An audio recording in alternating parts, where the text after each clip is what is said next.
নমস্কার বন্ধুরা, আশা করি সকলে খুব ভালো আছেন। আমিও খুব ভালো আছি। আমার দত্ত পরিবার চ্যানেলে আমি আরও একটি নতুন ভ্লগ নিয়ে চলে এসেছি আপনাদের সামনে। আপনারা পনির তো সকলে বাজার থেকে কিনে খান, আমরা কিন্তু বাড়িতে তৈরি করে পনির খাই।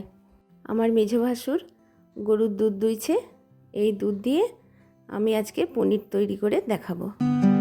বলুন, আপনাদের একটা নতুন টিপস দিই। আমাদের তো কাঠের জালে রান্না টান্না সব কিছু হয়, তো পনিরটা তৈরি করব এই লক্ষ্মীটি।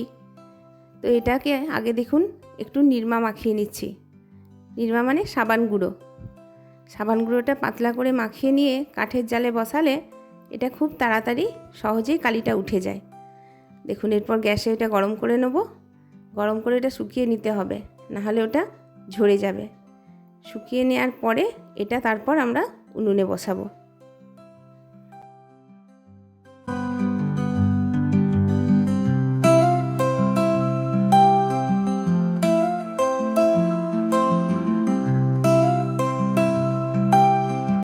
দুধের লক্ষ্মীটা শুকিয়ে গেছে, এরপর এতে দুধ ছাঁকা হবে, তারপর উনুনে বসানো হবে। তো চলুন, তার আগে আমাদের রান্নাঘরটা একটু আপনাদের ঘুরে দেখায়। আমাদের ফ্যামিলিতে তো অনেকজন মেম্বার, তাই আমাদের একটা গ্যাসে ঠিকঠাক হয় না। শুধু চা করতেই একটি গ্যাস লেগে যায়, ওই জন্য রান্নাঘরে দুটি গ্যাস লাগানো হয়েছে।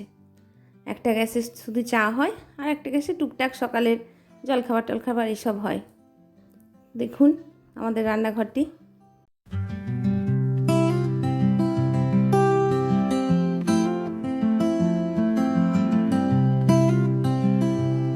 দুধ ছাঁকা হলো, এরপর এই দুধটি উনুনে বসানো হবে। আমার বড় বৌমা দুধটা জাল দিচ্ছে, এবার ওইটি গরম করে নিয়ে এসে ছানা কাটাচ্ছে। ছানাটি একটু ঠান্ডা হলে সেটা কাপড়ে ছেঁকে নিয়ে একটা সিল তার উপর চাপা দিয়ে দেবো। তো চলুন বন্ধুরা, আপনাদের সেই পদ্ধতিটি একটু দেখায়।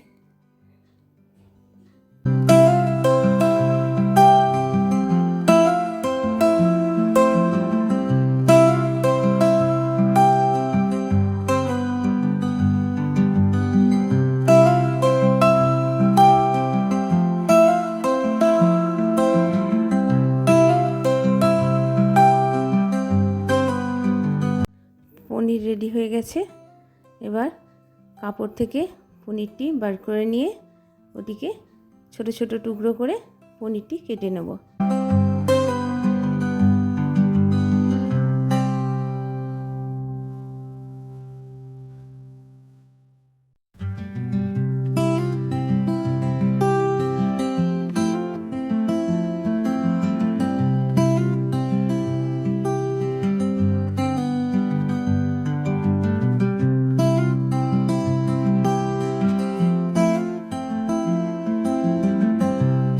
পনিরগুলি কাটা কমপ্লিট হয়ে গেছে। এবারে চলুন, এগুলি ভেজে নেওয়া হয়েছে, দিয়ে আলু দিয়ে পনিরের তরকারি হবে। দেখুন উনুনে আলুর তরকারি হচ্ছে, এর সঙ্গে পনিরগুলি দিয়ে ফুটিয়ে নিলেই আলু পনিরের তরকারি রেডি।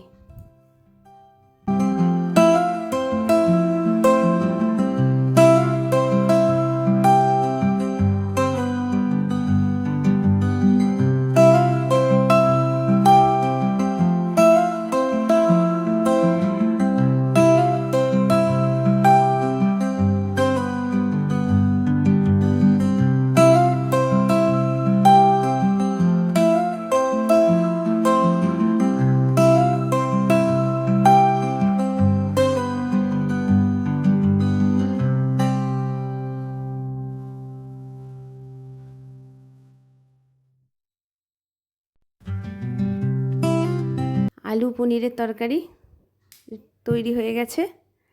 এরপর চলুন, আমার মেজোজা সেজোজা মিলে রুটি তৈরি করছে, ওটা আপনাদের একটু দেখায়। দেখুন ওইদিকে আমার সেজোজা আর ইনি আমার মেজোজা, একজন রুটি বেলছেন আর একজন রুটি সেঁকছেন। আজকের ভ্লগটি আমি এখানেই শেষ করলাম। দেখা হচ্ছে পরবর্তী আরও একটি ভ্লগে। নমস্কার বন্ধুরা, ভালো থাকবেন সবাই।